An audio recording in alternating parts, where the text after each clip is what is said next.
Okay, so this is the second part of our lecture module on bond rating regulatory capture.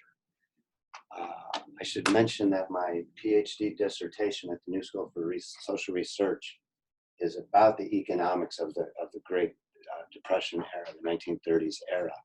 Okay, so now we've determined that the New Dealers determined that the boom and bust leading to the 1929 crash is caused by speculators. So they create the Securities Exchange Commission to regulate the financial markets. Securities Exchange Commission to regulate the financial markets. Now the Securities Exchange Commission gets its money, its appropriations, taxpayer appropriations.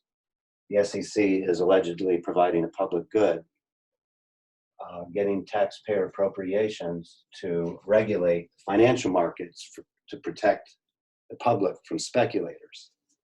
So in order to get money from Congress, the SEC has to give information to Congress. And the more, so first of all, the SEC only has the incentive to give Congress good news, and so that the more good news and the more that they regulate, the more money they get from the appropriating bodies. So this can help explain the growth of government in that the more that these bureaucratic entities, regulatory entities are seen to do, the more money they get from Congress. So, however, the SEC doesn't have the information that the bond rating agencies have. So the bond rating agencies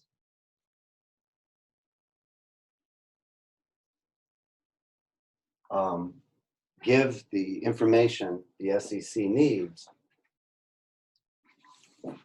to the SEC.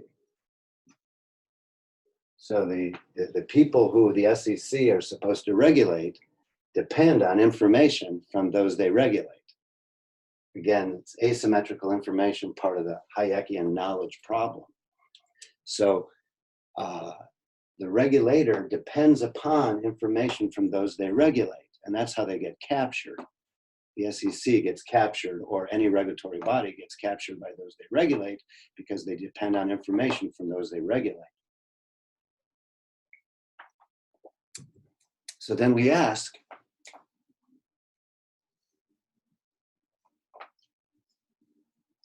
well, what in turn does the SEC give the bond rating agencies in return?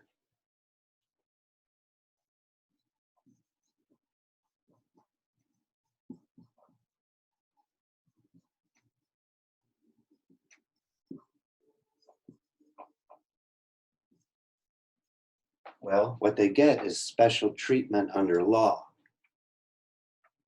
So what special treatment would the bond rating agencies want to get from the SEC in order to provide information to the SEC so the SEC can get more money from Congress? And if you're the director of the SEC, the more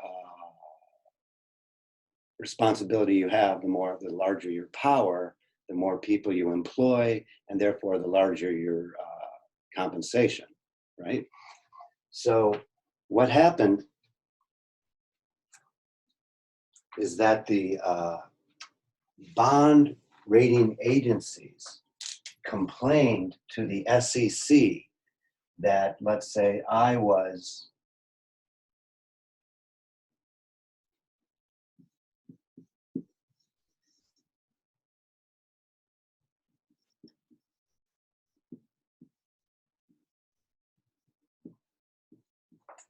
selling the bond rating agencies information to somebody else, right? The market then working to provide information and reduce asymmetrical information.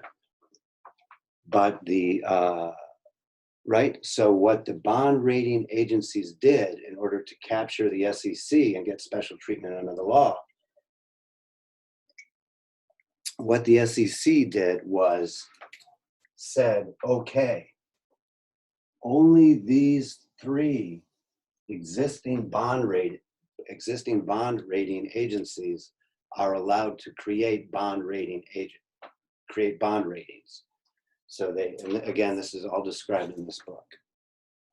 So only the SEC approved bond rating agencies are allowed to provide information in the market. Now it's not a market, now it's a captured economy. So these same three rating agencies who were given special treatment under the law in the 1930s by the SEC were the exact same three rating agencies that mispriced the mortgage-backed bonds during the financial housing boom and bust.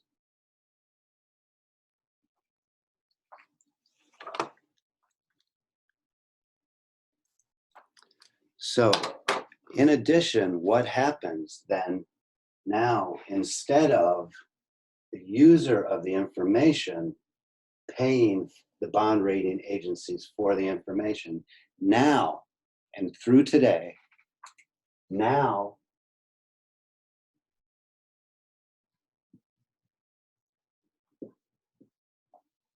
it's the borrowers who pay the bond rating agencies to provide and create the bond ratings. So if those who are being rated are paying the raters, well, what type of rating do you think they're going to get? If this bond rating agency doesn't give ABC Corp a good bond rating, well, then ABC Corp will simply pay this bond rating agency, and they'll pay whoever will give them the best rating.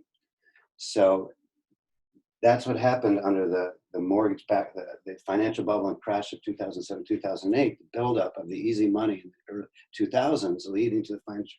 You have the easy money, you have the poorly rated bonds, underpriced in terms of risk, easy money, poorly rated bonds, and then banking standards encouraging people to hold these government guaranteed mortgage-backed bonds. So you have an overbuildup of poorly rated mortgage-backed bonds during the housing boom. And then when the Fed tapers off that easy money to prevent inflation, well, that then is what caused the 2007-2008 financial crisis based on easy money and poorly rated mortgage-backed bonds. Thank you. That completes our example of regulatory capture and the Hayekian knowledge problem related to bond ratings. And this idea of regulatory capture under asymmetrical information repeats itself over and over in the economy.